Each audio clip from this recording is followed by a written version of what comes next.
So this is a cowboy roping story that happens to be true.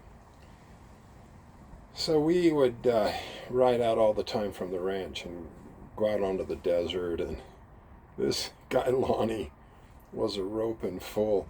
He had bet many times in his life, coming back on the cattle drive. He would kind of look dorky for a while, and he would set up these people, and he'd say, I'll bet I could heal. I bet I could heal calves. I bet I could heal 100 calves in a row. And everybody would take him up on it, because they'd be like, you can't heal 100 calves in a row. And then he would do it time after time after time. He'd just 100 in a row, never missed. So that's who's with me. And then I can't remember who else, a whole string of kids and shitty horses. And we would just go out to the desert. We would take, he didn't exactly live in town, but he lived kind of by the highway. And then we would go out a mile, and then the road would turn to dirt, and we would go up on the desert. And we were just taking horses out, to get them used to going places. So, and I'm trying not to leak all the interesting facts here, because they'll come to light in a minute. And then Lonnie was trying to teach me how to rope, and as previously stated, this guy could throw a rope. So he was trying to teach me how to rope, and we were just coming down the road on our way home, and he was saying, "Hey, rope these fence posts. Just rope these fence posts." And then it was easy. I mean, geez, just roping a fence post. And then I was on a really good quarter horse called Diamond Cappy, and I'm roping these fence posts. And he said, "Hey, if you get in trouble, just leave it, and then I'll round it up and bring it up to you." So I'm doing this and I don't miss and I don't miss. And he's like, "Okay, so here's what I want you to do. I want you to start roping these fence posts underhand." So I was roping them underhand, and then I want you to get up ahead of me and come back and start throwing them over. And he really knew how to make a good roper. I was probably 20 years old or 21 years old, and Lonnie was probably maybe 40 years old. And so I'm doing whatever he says. But I'm kind of an athletic guy, and I can throw a basketball in a hoop, and I can throw a rope over a fence pole. So we're heading on down the road, and I'm doing all this shit, and the horse I'm on is touchy but good. And I got tired of Lonnie. If I got in trouble, I would just leave my rope. He would round it up and bring it back up to me. And that was the deal, and I should have listened to him. But I got tired of that, and I started backing her up a little bit and trying to throw my loop off of these fence posts. And I was trying to rope fence posts that just maybe had a little bit of space, and then I could shake my own loop off of there and keep playing this game, going down the road. And so I was backing her up, and that worked pretty good. And he was watching me, and because she was a really good horse. You could rope and cut, and she was hot. She was a hot horse. Well, the fact that I'm not revealing, and I'll reveal now, is that when we got on the desert on these rides, all of us had colts tied to our tails. So we would take these colts and break them to lead. I don't know how old they were. Lonnie was in charge of all this, not me. And I don't know if they were 6 months or 8 months or whatever. But there was a certain day he would halter them, and we would tie them to their mom's tails. And he had a way of doing that. And that's how you teach a horse to lead, because they want to follow anyway. It was magic, because the colt feels like the mom is telling it what to do, and not so much a person. So we're riding out, I don't know, maybe there's 5 of us, we're riding out to the desert and back. But all of us are on mares. So, cowboys who say they won't ride a mare, well, those motherfuckers. We were on a mule ranch. That's all we had was mares. And only mares that, were good moms.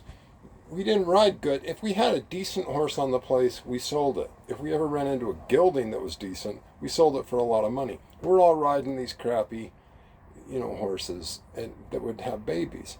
And so, but Diamond Cappy was one of our best horses. We would rope off of her, and I don't know how, but I got lucky and was riding her that day. So you got to remember now, I'm roping, I'm roping, I'm practicing roping off of this hot mare. You know, she's kind of frantic, and I've got a colt tied to her tail on about a 6-foot lead, and everybody else does. Lonnie's pulling over, rounding up my rope, bringing it up to me. Everything that's happening is happening with mares with colts tied to their tails. So you know, cowboys think they're cool. They're riding these good horses. We're out there doing the real thing, you know, the real thing with colts tied to our tails. So, but I got cockier and cockier about roping and bringing Diamond Cappy back and trying to, and God, this colt, you know, is back there, not no, it's just a shit show. And I'm trying to flip this rope off. So I rope this, and Diamond Cappy's, I would have known it now. I would have known that she was getting tired of this. I would have felt it, and I would have agreed with her that, you know, that it was getting out of hand. But back then I just was getting better and better at these loops and throwing ropes over the fence posts. And so I dallied up kind of hard, and she didn't come back. She kind of pulled into it, and I guess it's probably time to admit I don't really know what happened after that.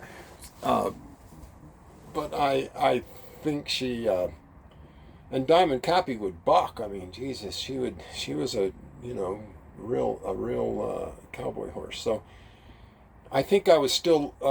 I think I undallied and was trying to F around with this rope, and who knows what the hell the colt's doing. But Diamond Cappy bucked up and whacked me in the head.